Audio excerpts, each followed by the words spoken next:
দাদা এখানে মাঝখানে আসুন। আপনি গোপাল দাদা কাউকে এখান থেকে স্বপনদা যেটা করলেন বা এর আগের অনুষ্ঠানে আমি ছিলাম, স্বপনদা যেটা করলেন এখান থেকে আমরা শিখলাম।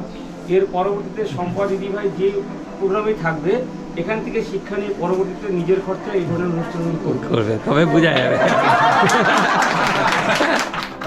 এই প্রসঙ্গে এ করছি, আজকে একটা বিশেষ দিন আমার জীবনে, আমার স্ত্রীর জন্মদিন। আরে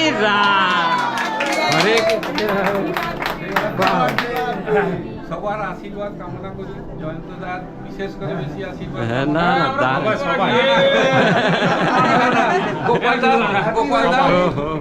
বলে কিন্তু অন্তরে একদম ফাঁকা। আমাদের এই শুভ দিনটিকে দাদাকে মনে রাখার জন্য দুজনে মিলে দিন একদম একদম।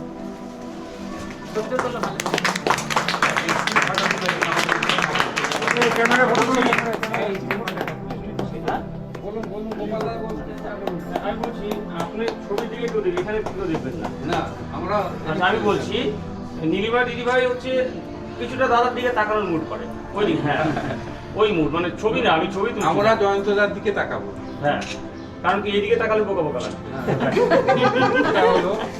এবার দাদাকে উত্তরীয় দিয়ে বরণ করছেন। না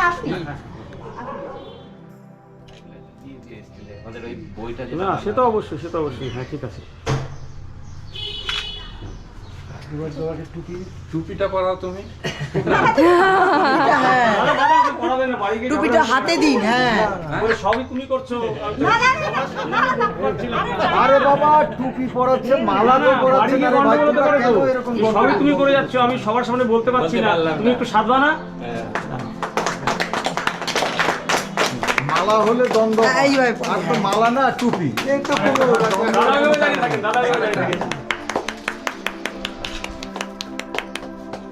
আবার ক্যামেরা দেখে আপনি আমাদের দিকে সবার নিয়ে ফটো হবে, কিন্তু এখানে দাঁড়াবো, দাদা মাঝখানে থাকবে। রামরচ এবারে না বলবে দিয়ে স্বামীজিকে প্রণাম।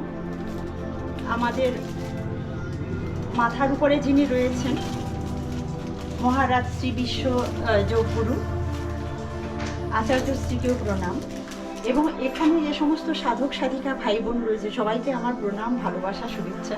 দাদাকে এবং দাদাকে প্রণাম, এবং আমার দাদার মতো আরও যে সমস্ত দাদারা রয়েছেন সবাইকে আমার প্রণাম। মানে আজকে আমার এত ভালো লেগেছে যে নেপালের এই হিমালয়ের কোলে এইরকম একটা সুন্দর পরিবেশে, এই যে ভাই রয়েছে, ভাইও খুব হাসছে, হ্যাঁ সবাই আজকে আমরা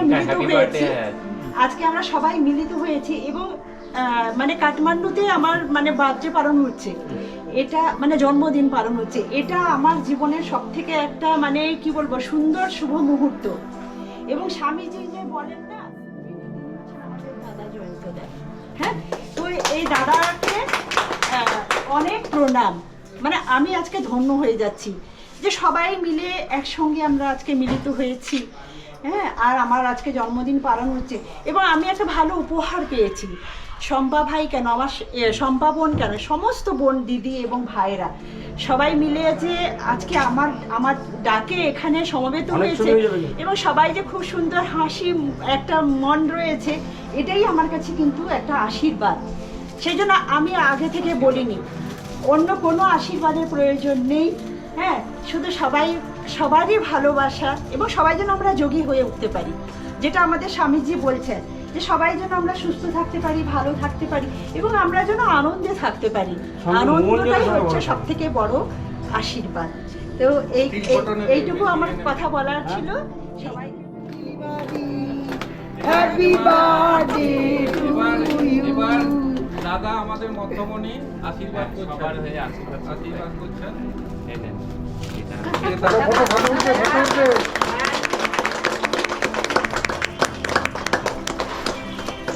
এবার আর একটু খালি 2 মিনিট। আমি বাড়ি থেকে এসে কলকাতায় ছিলাম, তারপরে দিন দাদার বাড়ি থেকে রওনা হয়েছি। নেপালের কাঠমান্ডুতে সুন্দরভাবে পালিত হলো নীলিমা দিদিভাইয়ের জন্মদিন, আমাদের ভ্রমণের সাথী। 30 জন যে আমরা নেপাল ভ্রমণে বেরিয়েছি তার একজন হচ্ছেন নীলিমা দিদিভাই। আর এই সমস্ত ব্যবস্থা স্বপনবাবু করেছেন। একটা আলাদা ধরনের মানুষ, তিনি মানুষের সেন্সটাকে খুব ভালো বোঝেন। আর তার সাথে দেখুন আমার জন্য একটা বিশেষ ব্যবস্থা, একটু সম্বর্ধনা দেওয়া। ঠিকই তো, নিঃস্বার্থভাবে যারা কাজ করবে তাদের যদি একটু মূল্যায়ন না হয় তাহলে মানুষ না ভালো কাজ করতে চাইবে না। তো এর আমার আকাঙ্ক্ষা থাকে না খুব একটা যে মানুষ আমাকে ফুল দিক, অঙ্গবস্ত্র দিক, কিন্তু করলে ভালো লাগে এবং এইভাবেই করা উচিত। আমি এই ভিডিওটা রাখলাম কারণ কি, আমাদের সবারই কিন্তু এইভাবে মানুষের মূল্যায়ন করা উচিত। যে ভালো কাজ করছে না তার সবসময় প্রশংসা করা উচিত, তাকে উৎসাহ দেওয়া উচিত। তো দেখো এখানে নীলিমা দিদিভাই সবার জন্য, স্বপনবাবু সবার জন্য মিষ্টি এনেছেন। আজ তার জন্মদিন, খুব আনন্দের দিন। তিনি খুব উৎসাহিত, আমাদের সবাইকে মিষ্টিমুখ করালেন।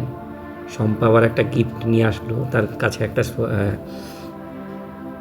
ইসের প্যাকেট ছিল, মিষ্টির প্যাকেট ছিল, সেই মিষ্টির প্যাকেটটা উপহার হিসেবে দিল। আর আমরা পরে একটা উপহার কিনে দিয়েছিলাম নীলিমা দিদিভাইকে সবাই মিলে। আমাদের তো অজানা ছিল বিষয়টা, আমরা এখানে এসে জানলাম, হঠাৎই স্বপনবাবু যখন বললেন তখন জানলাম। তো চলো এবার তো অনুষ্ঠান শেষ হলো, রান্নাবান্না হয়ে গেছে। সকালে আমি উঠে রান্নাবান্না করেছি, কেন আমাদের গাড়ি 10টার সময় বেরোবে, টাইম দিয়ে দিয়েছে। এখানে সবাই মিলে সহযোগিতা করে, রান্নাটা আমি করি আর বাকি সবাই আমাকে সহযোগিতা করে। তো আজকে খুব সুস্বাদু রান্না হয়েছে, সবাই খুব টেস্ট করে স্বাদ গ্রহণ করে এই রান্নাই ঘর থেকে নিয়ে যাবে, যে যার ঘরে বসে বসে আহার করবে। তারপরে আমরা বেরিয়ে পড়লাম। আজকে আমাদের সারপ্রাইজ ভিজিট আছে, আমি কাউকে বলি। ফ্রেন্ডস, আমরা কাঠমান্ডুতে এখন আজকে 4/5/4/2026, তাই না? বারটা তো ভুলে গেছি, শনিবার বোধ হয় সম্ভবত 4, হ্যাঁ দিন তারিখ সব ভুলে গেছি আমি। আজকে স্যাটারডে, শনিবার। সকালে ভোজন টোজন হয়ে গেছে, এখন বেলা 10টা বাজে। আমরা দারুণ জায়গায় যাচ্ছি, 2-3টা সাইড ঘুরতে যাচ্ছি, দারুণ জায়গা। আমরা যাচ্ছি ওশোর আশ্রম। সচরাচর কেউ এখানে কাঠমান্ডুতে সেই প্রোগ্রাম করে না, আমরা দেখি আজকে যাই একটু। চলেন সাথে থাকেন, দেখি কাঠমান্ডুতে ওশোর আশ্রম দেখে আসি। আপনি যখন কাঠমান্ডুতে আসবেন না, এই পয়েন্টটা মিস করবেন না, যেখানে আমরা এখন যাচ্ছি। ওশোর এখানে নেপালে একটা আশ্রম আছে, নাগার্জুন পর্বতে। যেখানে আমরা আছি সেখান থেকে 9 কিলোমিটার ডিস্টেন্স হবে। আমি আগের থেকে এটা কালেক্ট করেছি আর কাউকে বলিনি, সবাইকে বললাম যে তোমরা আমার সাথে চলো আজকে। সবাই অবাক হয়ে যাবে, এত সুন্দর একটা লোকেশনে তোমাদের সবাইকে নিয়ে যাবো। তো কেউ আর আমার সাথে জানতে চায়নি আগাম, তো এর জন্য আমরা এক্সট্রা সবার কাছ থেকে 400 টাকা করে কালেক্ট করতে হলো, এই বাসটাকে ভাড়া করতে হলো। তারপরে আমরা চললাম সবাই নাগার্জুন পর্বতে, নাগার্জুন হিলস, যেখানে ওশোর একটা সুন্দর আশ্রম আছে। আর আশ্রমে ঢুকতে গেলে 100 টাকা প্রবেশ মূল্য। একজন গাইড দিয়ে দিল আমাদেরকে, সে আমাদেরকে সব বুঝিয়ে। হ্যাঁ, बंगाली में एक दो शब्द आता আমি তোমাকে ভালোবাসি। এটা ডেঞ্জার ওয়ান। ठीक है, ये ओसो तपोवन में आपका स्वागत है। ओसो तपोवन, ओसो आपको मालूम है ना? ओसो ओसो वो इंडिया में इंडिया के लिए ओसो, हाँ। तो पुणे में उनका आश्रम अभी भी है, लेकिन वो आश्रम दूसरी तरह से चला रहा है। ओसो का जो टीचिंग था ना, मेन टीचिंग, वो उसको थोड़े साइड में रखकर वो अपने तरीके से चला रहे हैं। और यहाँ के जो स्वामी आनंदारूप जी है, बोधिसत्व स्वामी आनंदारूप जी है, वो ओशो के नेपाल के पहले शिष्य हैं। और उन्होंने ओशो के जो आदेश से उन्होंने नेपाल में आकर ये जगह की स्थापना किया, ये आश्रम है। सो ओशो जिस तरह से अपने आश्रम को चलाना चाहते थे, सिर्फ उसी ढंग से ये आश्रम चल रहा है। सो यहाँ अभी 100 स्टाफ यहीं पर रहते हैं, ये आश्रम चलाते हैं। तो मैं बाहर रहता हूँ, तो शनिवार आप जैसे जो विजिटर्स हैं ना, उनको गाइड करने के लिए मैं सिर्फ एज ए वॉलंटियर के रूप में यहाँ काम करता हूँ शनिवार। तो अभी मैं आपको नीचे ले जाऊँगा, तो डिफरेंट जगह पर इसकी डिस्क्रिप्शन आपको दूँगा। तो ये आश्रम विगत 35 ईयर्स से चल रहा है आश्रम। और अनवरत रूप से यहाँ सुबह 5 बजे से शाम को 10-11 बजे तक ध्यान चलता है। इसमें 5 सेशन होता है दिन में, 5 सेशन चलता है। तो डिफरेंट डांस सेक्शन चलता है। और यहाँ लगभग विश्व का 80 देश से, 80 कंट्री से साधक लोग वो साधना करने के लिए इस जगह पर ही रहते हैं। अब ये हमारा मेन भगवान है, ये ये ध्यान आले ना, ये ध्यान आले, मेन ध्यान आले। यहाँ पर दिन में 5 ध्यान का सेशन चलता है, अभी भी एक सेशन चल रहा है। अच्छा, ठीक है, तो विगत 35 ईयर्स से ये ध्यान चल रहा है यहाँ पर। ठीक है, अगर ये आप ये जंगल देख रहे हैं, ये नागार्जुन जंगल कहते हैं। नागार्जुन आपको मालूम है ना? ये जंगल को नागार्जुन जंगल कहते हैं। ये मतलब ये इसका रिलीजियस इम्पोर्टेंस है बहुत ही। अच्छा अच्छा। और यहाँ पर स्वामी जी रहते हैं। ठीक है, इसके এখানে প্রবেশ মূল্য মাথা পিছু নেপালের টাকা 100 টাকা ছিল। আমি যখন ওখানে কাউন্টারে, এত সুন্দর ব্যবহার, একজন মহিলা বসেছিলেন, ওনাকে বললাম যে আমাদের একটা গাইড দিয়ে দেন, আমরা তো কিছুই বুঝতে পারবো না কোথায় কী আছে। উনি বললেন আপনি একটু অপেক্ষা করেন, এই যে সঞ্জয় ভাইকে দেখছেন না, ইনি আমাদের গাইড। আর এত সুন্দর ব্যবহার, যেভাবে বুঝালেন না, আমরা অবাক হয়েছি যে এই আশ্রমে যদি আমরা গাইড না নিতাম কিচ্ছু বুঝতে পারতাম না। এই সঞ্জয় ভাই আমাদের বুঝালেন এখানে কিভাবে নাইট স্টে করা যায়, কিভাবে এখানে ধ্যানের ক্লাস করতে হয়, কত টাকা প্রয়োজন, কী পরিমাণ ফিস দিতে হয়। এখানে 900 থেকে 1000 টাকা রুম পাওয়া যায়, থাকা খাওয়া এবং ধ্যান সহ। 7 দিনের একটা প্যাকেজ করে আপনি এখানে থাকতে পারেন। তবে এখানে আসতে গেলে অবশ্যই আপনাকে ধ্যান করতে হবে। আর এই যে পোশাকটা পরে আছেন, এই গাউনগুলো এখানে কিনতে পাওয়া যায়, লাল রঙের গাউন, সাদা রঙের গাউন। তো আমরা যাকে দেখছি এই সঞ্জয় ভাই, এ কিন্তু এক ভলেন্টিয়ার সার্ভিস দিচ্ছে এখানে, এই রকম সবাইকে বোঝানো। তবে আমরা একটু আগ্রহ প্রকাশ করলাম, সঞ্জয় ভাইকে বললাম আপনার যেখানে যেখানে ধ্যান হয় সেখানে আমাদের নিয়ে চলুন, আমরা বসে একটু ধ্যান করি। আমাদের হাতে 3-4 ঘন্টা সময় ছিল। আমরা 11টা নাগাদ এই নাগার্জুন হিলসে এসে পৌঁছালাম, ওশোর আশ্রমে। আর উনি খুব সুন্দর করে আমাদের বুঝালেন ওশোর জীবন দর্শন, ওশোর চিন্তাভাবনা। ওশো তো পুনেতে মারা গিয়েছিলেন, কিন্তু উনার যে অস্থি সেইটা এখানে রাখা হয়েছে। আর সেই অস্থি স্থলেও কিন্তু আমরা ধ্যান করলাম। আর ওশোর পরবর্তীকালে যে সমস্ত সাধকেরা ছিলেন, তাদের মধ্যে 2-1 কী করেছেন, এই আশ্রমটা তৈরি করার জন্য এগিয়ে এসেছেন। তারা আজ এখানে আছেন, কিন্তু সব আড়ালে আছে। তবে তুমি যখন এখানকার ধ্যান ক্ষেত্রগুলো দেখবে না, অবাক হয়ে যাবে। আমাদের সঞ্জয়জি বোঝালেন এখানে ধ্যান হয় কি, দেখবেন একটু পরে কেউ হাসবে, কেউ কাঁদবে, অর্থাৎ মনের মধ্যে যে চাপা রাগ, চাপা আনন্দ আছে, সেগুলো সবাই প্রকাশ করে। আর তার মধ্যে দিয়ে ভিতরটা খালি করা হচ্ছে এই ধ্যানের পদ্ধতি। এইখানে আমাদের খুব ভালো করে বুঝিয়ে দিলেন সঞ্জয় ভাই যে আপনি এখানে থাকবেন, থাকতে গেলে আপনাকে কত টাকা পে করতে হবে, কী ধরনের ব্যবস্থাপনা আপনি এখানে পাবেন। এরপরে আমরা ওনার পিছে পিছে ধীরে ধীরে এগিয়ে গেলাম। আর পুরো পাহাড়ের উপর, আর এত সুন্দর ওয়েদার ছিল, আবহাওয়া ছিল, পুরো বিষয়টা এত সুন্দরভাবে বোঝাচ্ছিলেন, ব্যবহার এত সুন্দর, মিঠা, এত মিষ্টি ভাষায় তিনি বোঝাচ্ছিলেন, শুনে খুব ভালো লাগছিল। এরপরে আমরা এখানে ধীরে ধীরে 2-একটা ছোটোখাটো মন্দির আছে ভিতরে, ছোটো ছোটো মন্দির দর্শন করে আস্তে আস্তে বের হলাম। এই যে ওই যে নিচে দেখছেন, ওগুলো সব ধ্যানের ঘর আছে, কিন্তু উপর থেকে আমাদেরকে দেখালেন ওই যে নিচে ওগুলো ধ্যান হচ্ছে।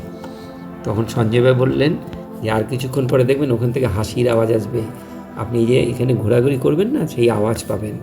আর কিছুক্ষণ পরে দেখবেন কান্নার আওয়াজ পাওয়া যাবে। 2-3টা এখানে কিন্তু ধ্যানের জায়গা আছে, প্রতিনিয়ত কিন্তু এখানে সারাদিন ধরে ধ্যান চলতে থাকে। আহারের এখানে সুন্দর ব্যবস্থা আছে, উঁচু নিচু পাহাড়ের মধ্যে ওঠা নামা, চারিদিকে গাছ, একদম নিস্তব্ধ একটা পরিবেশ, খুব সুন্দর লাগবে। আমি এখানকার খবরটা পেয়েছিলাম কল্যাণী সিংবাবুর কাছ থেকে। সিংবাবু আমাকে বলেছিলেন আপনি যদি কখনো কাঠমান্ডুতে যান তাহলে অবশ্যই ওশোর আশ্রমটা দর্শন করে আসবেন। তো এখানে থাকতে পারলে কিন্তু এর একটা আলাদা টেস্ট ছিল, এটা আমি বুঝতে পারলাম। কিন্তু আমাদের কাছে তো সময় নেই, আমাদের কাছে একটা দিন হাতে বেশি চলে এসেছে বলেই আমরা এই লোকেশনটা দেখার সিদ্ধান্ত নিলাম। এর জন্য আমাদের কিছু অর্থ ব্যয় করতে হলো, যেটা আমাদের প্যাকেজের মধ্যে ছিল না। এই যে জায়গাগুলো না, এটা প্রত্যেকটা জায়গাতে এক একটা বৈশিষ্ট্য আছে, সেগুলো আমাদের সঞ্জয় ভাই খুব ভালো করে বুঝিয়েছিলেন। সেগুলো তো অত বিস্তারিতভাবে এখানে বলাও যাচ্ছে না, আর অনেক লম্বা ভিডিও হয়ে যাবে। ওই জন্য ছোটো ছোটো করে আমি একটু বিষয়গুলো আপনাদের দেখিয়ে দিচ্ছি।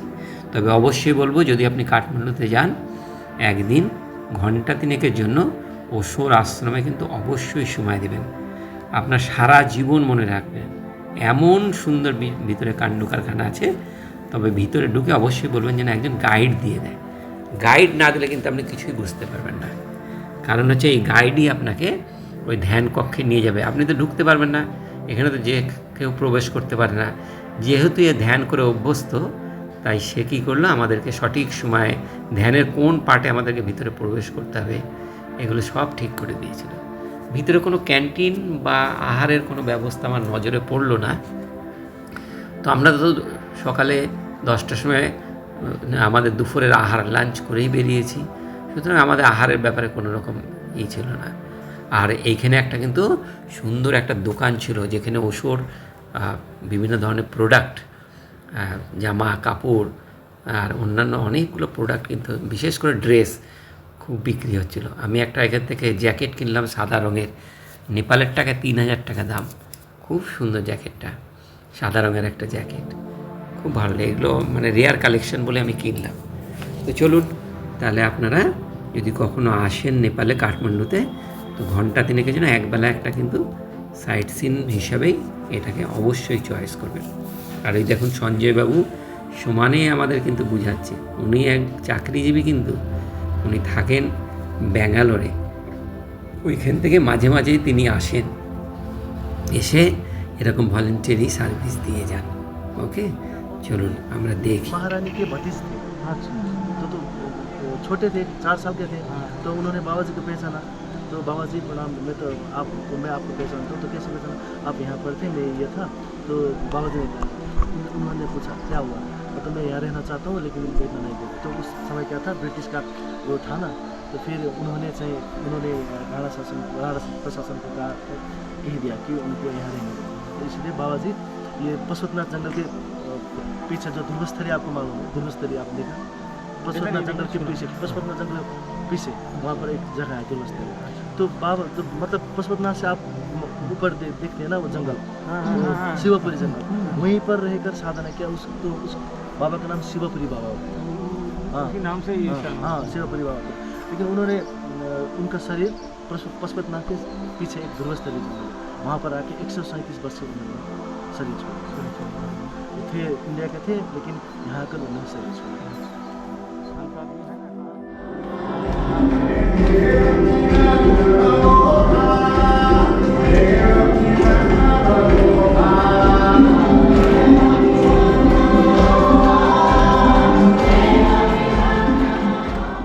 ধ্যান শেষ করে আমরা আবার বেরিয়ে পড়লাম। রাস্তায় আর একজন সাধকের সাথে দেখা, তিনি আমাদের সুন্দর করে বুঝালেন এখানে রামকৃষ্ণ পরমহংসদেবের মূর্তি আছে, উনারও জায়গা হয়েছে এখানে। এই সংসারে যত বড় বড় সাধক রয়েছে, মহর্ষি চমনের নামে ওখানে একটা ধ্যান কক্ষ রয়েছে। এই যে নতুন একজন সাধক, সন্ন্যাসী বা ব্রহ্মচারী বা যাই বলেন সাধক, তিনি এসে আমাদেরকে কি সুন্দর করে বুঝালেন। তারপরে এখানে বইয়ের স্টল ছিল, সেখানে ওশোর বিভিন্ন বই বিক্রি হচ্ছে, কিন্তু এই বইগুলো আমাদের পক্ষে সম্ভব না, কারণ বইগুলো ইংরেজিতে ছিল এবং হিন্দিতে ছিল। আমি ওশোর 2-1টা বই পড়েছি, সেগুলো বাংলাতেই লেখা ছিল। হ্যাঁ, তো খুব সুন্দর সময় কাটলো, আর ওয়েদারটা খুব সুন্দর ছিল, আবহাওয়া এত সুন্দর ছিল। তো কীভাবে যে আমাদের 3টে ঘন্টা এখানে কেটে গেল আমরা বুঝতেই পারলাম না। আর সবাই খুব খুশি, মনটা একদম শান্ত হয়ে গেছে সবার, মন একদম স্থির হয়ে গেছে সবার। আমি বুঝতে পারছি সবাই কিন্তু এখন ধ্যান ট্যান করে একদম শান্ত হয়ে গেছে। তো আমি সবাইকে বললাম যে দেখো, কেউ এখন বেশি কথা টথা বলো না, এই জায়গাটাকে ফিল করো, দেখো কেমন লাগে। আবার বাইরে গেলে তো কথাবার্তা বলবেই। এই যে বইয়ের স্টলগুলো, কিন্তু এখানে আমাদের বই কেনার মতন ছিল না, মানে সম্ভব ছিল না, কেন ইংরেজি আর হিন্দিতে লেখা হবে, বাংলা হলে 1-2টো কেনা যেত। ওকে, এখানে দেখো এই সাধকেরা সব ওশোর প্রচারের কাজ করছেন। এই যে ওশোর বই, আমি বই পড়েছি, খুব সুন্দর বই। চলো আমরা এখান থেকে বেরিয়ে গেলাম 3 ঘন্টা পর। 4/4/2026 তারিখ। এই মুহূর্তে কথাই বলতে ইচ্ছা করছে না, তাই না? ওশোর যে আশ্রম আমরা দর্শন করলাম, এখানে ধ্যান করলাম এবং যা দেখলাম, যা শুনলাম, সঞ্জয়জি আমাদের যেভাবে ব্যাখ্যা করলেন, এরপর আর কথা বলার কিছু নেই। আপনারা যদি কখনো নেপালে আসেন, একটা দিন প্রোগ্রাম কিন্তু এখানে অবশ্যই রাখবেন। 2-3 ঘন্টার একটা সুন্দর প্রোগ্রাম, 100 টাকা এন্ট্রি ফি আছে। এখানে থাকার ব্যবস্থা আছে, 7 ডেজ একটা ধ্যান ক্লাস হয়, সেটা আপনি অ্যাটেন্ড করতে পারেন। আর না হলে অবশ্যই নাগার্জুন হিলে এখানে ওশোর এই ধ্যান সেন্টারে অবশ্যই আসবেন। ওশোর সমাধিস্থল এখানে আছে, এখানে ছোট ছোট ধ্যান কেন্দ্র আছে, আহারের ব্যবস্থা আছে। আপনারা শুনলেন 950 টাকা করে per day per head, double room শেয়ারিংয়ে রেট আছে। ট্রিপল রুম শেয়ারিং আর একটু কম আছে, করবেন। আমি খবরটা পেয়েছিলাম আমাদের কল্যাণী রবি সিংজি, উনি আমাদের খবর দিয়েছেন। সেই উদ্দেশ্যে আজকে একটা দিন আমাদের হাতে ছিল, মানে চলো, কাউকে কিছু বলিনি, এটা সারপ্রাইজ ভিজিট। কারণ কি বললে এ বলবে যাবো না এমন, চলো আগে দেখো, ভালো হলে অবশ্যই লাগবে। সত্যি খুব সুন্দর জায়গা, দারুণ ওয়েদার, আর এত সুন্দর পাহাড়ের গায়ে বানানো। আসতে হবে এরকম ফেব্রুয়ারি মার্চ মাসে, তবে খুব ভালো লাগবে। চলুন সাথে থাকুন। হ্যাঁ হ্যাঁ হ্যাঁ, বহুত সুন্দর বহুত সুন্দর। এই কেমন লাগলো উজ্জ্বল? अच्छा लगा आप लोगों को? বহুত আছে। है ना? চেঞ্জ করা হয়। हाँ क्या হ্যাঁ, মন থোড়া फिर শান্ত। आप लोगों के पास जब भी टाइम होगा ना, तो एक हफ्ते के लिए यहाँ जाने का यहीं बैठ कर एक हफ्ते, और एक सीवी होता है एक हफ्ते के लिए, तो नंबर है ना, वो नंबर में हाँ। कंटैक्ट, व्हाट्सएप में कंटैक्ट करके, मतलब आपको दिया था ना, हाँ, कार्ड में है, सबका पास है। हाँ, हाँ, उसमें कंटैक्ट करके आप आ सकते हो, व्हाट्सएप में कंटैक्ट करके आप आ सकते हो। एक ग्रुप बना के आने से ठीक। हाँ हाँ চলো ফার্স্ট ক্লাস। এদের কেমন লাগলো? আমরা এবার চললাম আমাদের দ্বিতীয় স্পট। আজকের জন্য গাড়িটা আলাদা করে ভাড়া করা হয়েছে। আমরা জনকপুর ধামে একদিন এক্সট্রা পেয়ে যাই, ওই দিনটা আজকে এখানে কাজে লাগিয়ে নিলাম। আমরা এখন যাচ্ছি দরবার প্যালেস। নেপালের যে রাজার শাসন ব্যবস্থা ছিল, সেই শাসনে এখন তো আর রাজারা নেই, কিন্তু তাদের সব কিছু কিন্তু এই দরবার প্যালেসে রাখা আছে। এখানে প্রবেশ মূল্য নেপালের টাকা 500 টাকা। আমরা 5-6 জন একটু গিয়েছিলাম দেখতে, ওই যে দরবার প্যালেস দূর থেকে দেখা যাচ্ছে। ভিতরে তো ক্যামেরা নিয়ে যাওয়ার কোনো উপায় নেই, এই জন্য এখানে কোনো ফটো তুলতে পারলাম না, ঘন্টা দুয়েক লাগে দেখতে। তারপরে সব কিছু দেখে টেখে আমরা এখান থেকে গেলাম বাজার করতে। নেপালে একটা বিদেশি জিনিসপত্র পাওয়া যায়, নেপাল তো বিদেশ, এখানে চায়নার মাল জিনিসপত্র পাওয়া যায়, এরকম একটা বড় বাজার আছে। আমরা সেই বাজারে গিয়েছিলাম। ও কি সব কাণ্ড কারখানা চললো। যাচ্ছি নেপালে একটা মার্কেটে, রিকুটি মণ্ডপ এই জায়গাটার নাম। এখানে আজকে সারাদিনের জন্য একটা গাড়ি আমরা রিজার্ভ করেছি 12,000 টাকা দিয়ে, বড় বাস রিজার্ভ করেছি, ওই বাসে করে সব জায়গায় ঘোরাঘুরি করছি। এই রিকুটি মণ্ডপ। আজকে স্যাটারডে, নেপালে ছুটির দিন, অফিস কাছারি বন্ধ আছে, গাড়ি ঘোড়া একটু কম আছে। এখানে যে সমস্ত জামা কাপড়ের বড় বড় দোকান আছে, বড় বড় দোকান মানে কি একটু মানে আমাদের যেমন হংকং মার্কেট শিলিগুড়ি আছে, সেই রকম অনেকটা অ্যাটমসফিয়ার। এখানে অনেক খাওয়ার দোকান টোকান আছে, মানুষ এখানে আসে, দেখলাম নেপালের মানুষরা এখানে মার্কেটে আসে, তারা মার্কেটিং করে, তারপরে একটু খাওয়া দাওয়া করে, ওইসব করে টোরে আমরাও সময় কাটালাম কিছুক্ষণ। আমাদের হাতে আজকে সময় ছিল। এইবার বাসে উঠে এখন বিকাল 4টা বাজে, সবাইকে বললাম চলো চলো চলো ঘরে যাই, আর উপায় নেই। রাত্রে রান্নাবান্না করে এই যে দেখো 5 তারিখ ভোরবেলায় আমরা বেরিয়ে পড়লাম পোখরার দিকে। রাস্তায় মনকামনা মন্দির দেখে আমরা যাব পোখরা। আজকের জন্য একটা আলাদা গাড়ি দিয়েছে আমাদের ট্রাভেল এজেন্ট, গাড়িটা আর একটু ভালো দিতে পারতো, যেরকম কথা হয়েছিল সেই তুলনায় কিন্তু গাড়িটা ভালো হয়নি। সকালে আমরা বুঝতে পারিনি, কিন্তু বেলা ওঠার সাথে সাথে বেশ গরম লাগছিল, কিন্তু গাড়িতে এসি ছিল না। কিন্তু পরে আমরা আর চেঁচামেচি করি নাই, আমাদের ঝগড়াঝাটি করতে ভালো লাগে না, আমরা সব যোগী মানুষ, আমরা সব কিছু সহ্য করিনি, এটাই আমাদের মানসিকতা। যার জন্য এর সাথে আর কিছু করলাম না, অ্যাডভান্স টাকা দিয়ে দিয়েছি, করারও কিছু নেই। গাড়িটা এমনি বসার সিট টিটগুলো সুন্দর ছিল, কিন্তু রাস্তায় আমাদের আজকে 5/4/2026 আমরা কাঠমান্ডু থেকে যাচ্ছি এখন পোখরা ভায়া মনকামনা মন্দির দর্শন করব। আজকে সন্ধ্যার মধ্যে পোখরা পৌঁছে যাব। দারুণ, ভোর 5টার সময় রওনা দিয়েছি, দারুণ গাড়ি, খুব সুন্দর একটা গাড়ি, ফার্স্ট ক্লাস। আমরা যাচ্ছি মনকামনা হয়ে আজকে পোখরা। 5/4/2026, সুন্দর ওয়েদার, মেঘলা আকাশ, রোদ নেই, একটু ঠান্ডা ঠান্ডা ভাব আছে। এই মুহূর্তে গাড়িটা মনকামনার থেকে আধা ঘন্টা আগে এক জায়গায় দাঁড়িয়েছি চায়ের জন্য, চাটা খাবে। খুব সুন্দর নেপাল ভ্রমণ, 10 রাত 11 দিন। একটু খরচ আছে, নেপাল কিন্তু কস্টলি আছে।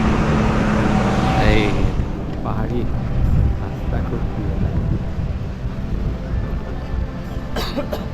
খুব ভালো, দারুণ তো নদীটা, কি সুন্দর একটা নদী রয়েছে। মিশে যেতে খুব পরে ওয়েদার একটু ঠান্ডা ঠান্ডা আছে, খুব সুন্দর আছে। ফার্স্ট ক্লাস আছে।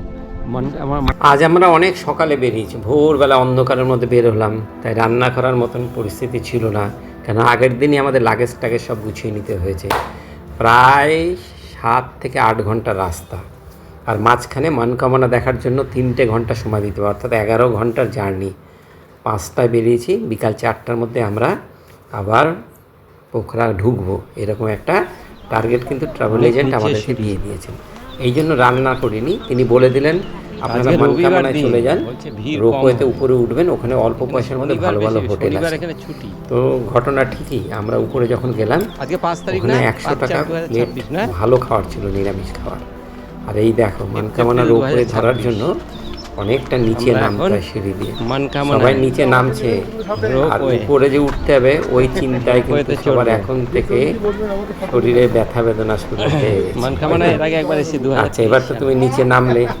মনকামনাতে কিন্তু এই রোপওয়েতে কিন্তু অনেক ভিড় ছিল, এখানে প্রায় আমাদের 1.5 ঘন্টা অপেক্ষা করতে হলো, অর্থাৎ প্রায় 11টা নাগাদ পৌঁছালাম, 12টার সময় 1 ঘন্টা, 10:30 11টা নাগাদ পৌঁছালাম, 10:30 নাগাদ পৌঁছালাম।